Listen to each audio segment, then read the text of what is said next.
Olá pessoal, como vocês estão?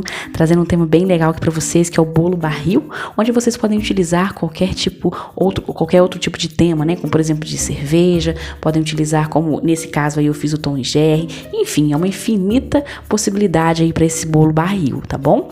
Então a gente começa normalmente com o bolo, né? Fazendo as mesmas etapas normais, porém esse bolo vai um cadinho mais de chantilly, então, ou seja, se você for fazer isso para um cliente, avise a ele que vai uma quantidade bem grande aí de chantilly, mas assim, não é também tão grande assim, mas é uma quantidade um pouco, né, generosa. Aí eu tô mostrando pra vocês uma adaptação que eu fiz para mostrar pra vocês que é possível fazer um bolo barril sem ter aquelas ferramentas, né, ter as espátulas de ferro mesmo em formato, né, aquelas formatos para fazer o bolo barril, né, que você vai comprar. Então você pode fazer com o próprio um isopor, né, isopor de qualquer outro produto, né, por exemplo, aquele isopor onde você compra o presunto, que vem aquela bandejinha de isopor, você pode cortar, que aí você corta na altura do seu bolo, né? É simplesmente fazer um corte ali em formato ali de lua. É simples, muito fácil para você obter esse resultado aí. E como esse bolo ele é um marrom bem escuro, eu faço aquela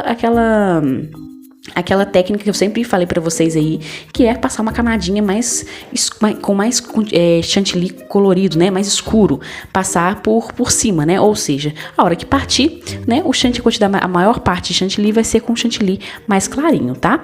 E aí a gente vai fazendo a mesma etapa, a gente vai alisando, tá vendo como é que a espátula é exatamente o tamanho do meu bolo? Por isso que eu sou a favor de fazer e não de comprar, porque aquelas espátulas, elas vão ter tamanhos, às vezes até maior que o seu bolo, então não vai dar esse efeito. Então, fazer com isopor é show de bola, vale a pena fazer, tá bom? E aí a gente faz, né, o acabamento normal de um bolo. Vocês podem perceber que ele ficou em formato de barril, né? Ele fica arredondado nas laterais. E aí a gente agora vai com um truque, né, que é para imitar a madeira. É com um pincelzinho, né? Um pincel culinário que você utiliza aí na sua cozinha, você compra em lojas de confeitaria. Você vai fazendo no sentido, né, vertical, esses risquinhos, né, pra gente imitar a madeira. E por todo o bolo a gente vai fazendo isso. É importante não apertar demais para evitar que vai aparecer a parte clara do bolo embaixo, né? Pode ser que aconteça em algum lado, mas o ideal é que você faça com cuidado, tá bom? E importante também é que esse chantilly que você passou escuro por cima, ele seja bem molinho, tá bom? E aí a gente vai fazendo agora alguns vincos com as costas da faca, tá vendo? Vocês podem perceber que fica mais perfeitinho, ou com alguma espátula, aí fica a critério de vocês. Vocês medem aí mais ou menos cerca de uns 7 centímetros de diferença de um para o outro, isso vai depender muito do tamanho do bolo que vocês forem fazer. É muito no olho, né? Mas é só você passando com as costas devagarzinho que você vai formando esses vincos, tá vendo? E a gente agora tem um acabamento final que a gente vai fazer, né? Depois de fazer esse vínculo com a faca, que é com palito de churrasco. Gente, é muito simples. É riscos, né? Porque a madeira, ela não é perfeitinha. Ela tem seus riscos, as suas rachaduras. Então a gente vai, fazendo alguns... Esse aí seria como se fosse... Eu não sei como se chama, se você sabe, deixa aí no comentário. Acho que, se não me engano, é como se fosse esqueci o nome. Tentei, mas esqueci o nome. Então você vai fazendo aí riscos. Tá vendo como é que fica perfeito? Igual a madeira. E agora a gente vai fazer um acabamento. Como se fosse aí, né, as cintas do barril. E a gente faz com um bico liso, né? Esse bico pode ser o bico serra também. Eu utilizei o serra, tá? O bico serra, se eu não me engano. Se eu estiver errado, alguém me corrija por gentileza. Mas acho que é o bico serra. E a gente vai fazer aí. Gente, esse momento é importantíssimo que vocês tirem todo e quanto é tipo de ar dentro do saco. Porque se houver alguma bolinha de ar no saco, a hora que você for fazer, essa bolinha vai explodir e vai estragar, né, essa fitinha. É importante que vocês cuidem disso. E a textura do chantilly também tem que ser um pouco mais mole. Não pode ser muito mole, porque senão vai cair. Então tem que ter uma coerência aí, onde você tem textura leve, mas não mole, né? É lisinha, mas não mole. E aí a gente vai fazendo os acabamentos. Em cima eu utilizei o bico perlê. Pode ser qualquer tamanho que vocês tiverem, é somente para dar um acabamento mesmo.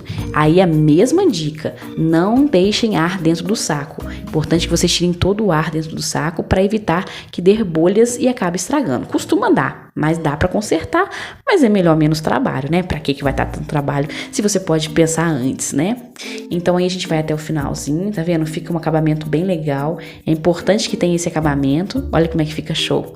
né? Muito legal. E esse, tá vendo que aí ficou um pouquinho alto? Eu passei um pouquinho, né, o bico aí só pra consertar. Tá vendo que ainda assim, tirando o ar, ainda fica algumas bolinhas? Isso faz parte, né? Mas é importante que a gente tome cuidado pra evitar, né? Porque o acabamento, né, fica mais bonito. Se vocês escutarem um chorinho por trás aí do vídeo, é a minha pequenininha que tá aqui na confeitaria conosco, né? E ela acaba que ela faz os barulhinhos dela quando ela quer, né? E da criança sabe. E aí a gente faz um outro acabamento aí que são com bolinhas, né, de cereais pintada de dourado. É como se fosse aí, né, um acabamento, o prego aí do barril, eu não sei como chama, mas como se fosse o preguinho, né, pra dar esse acabamento. Então a gente vai colocando em cada risquinho que a gente fez com a faca, no finalzinho dele a gente coloca essa bolinha, tá bom? Que é como se fosse o prego aí, fechando essa fita que segura o suposto barril, né? E a gente coloca, tá vendo, em toda a parte do bolo, nas 3 fitas, tá? E eu acho bem legal. Eu acho que fica interessante colocar até mais quantidades, eu coloquei um pouquinho mais e ficou perfeito. Como vocês viram no comecinho aí, o bolo é do tema do Tom e Jerry, é um bolo que eu fiz pra tá ensinando pra vocês esse modelo, que eu achei maravilhoso, amei esse modelinho, eu gosto muito do Tom e Jerry, né, então eu falei, vou aproveitar e vou fazer. Ó, dica boa pra vocês, cola quente, toda confeiteira tem que ter essa cola quente, porque ajuda muito pra vocês colocarem aí o topper na bandeja, porque isso traz um tom de, né, uma coisa meio que 3D, fica bem legal. Então acho interessante vocês terem a cola quente, que é a nossa amiga aqui na confeitaria, né? Mas aí a gente vai colando o topperzinho. Muito fofo esse topper, que a gente também fabrica aqui na confeitaria. E ainda vou gravar pra vocês um videozinho da nossa impressora que a gente utiliza aqui, que é top de linha, muito boa, barata, né, acessível, que vale a pena aí vocês assistirem. Eu vou gravar esse vídeo, vou deixar pra vocês aí, tá bom? E a gente vai colocando o topperzinho pra concluir o bolo. Esse é um bolo que eu não cheguei a comentar pra vocês, mas é um bolo eu fiz de creme de coco, se eu não me engano, mas ficou uma delícia, né? E aproveitando, antes que eu esqueça, né, você que não é inscrito no canal, se inscreva, deixe seu like, comente aí, tá joia? Então fica aí a decoração pra vocês, né? Espero que vocês tenham gostado. É uma dica bem legal pra vocês fazerem vários temas, né? Eu trouxe um tema específico, mas vocês podem utilizar esse barril pra fazer vários temas, né? Tema de cerveja, enfim, vários outros temas que é bem legal também vocês fazerem, tá bom? Olha, eu agradeço muito a vocês por assistirem até aqui. Muito obrigada por nos acompanhar. Que Deus abençoe grandemente a vida de vocês. Olha que delícia esse bolo, gente. Recheio é com vontade, né? Um grande abraço pra vocês. Fiquem com Deus. Que Deus abençoe. E até a próxima. Um grande abraço. Tchauzinho.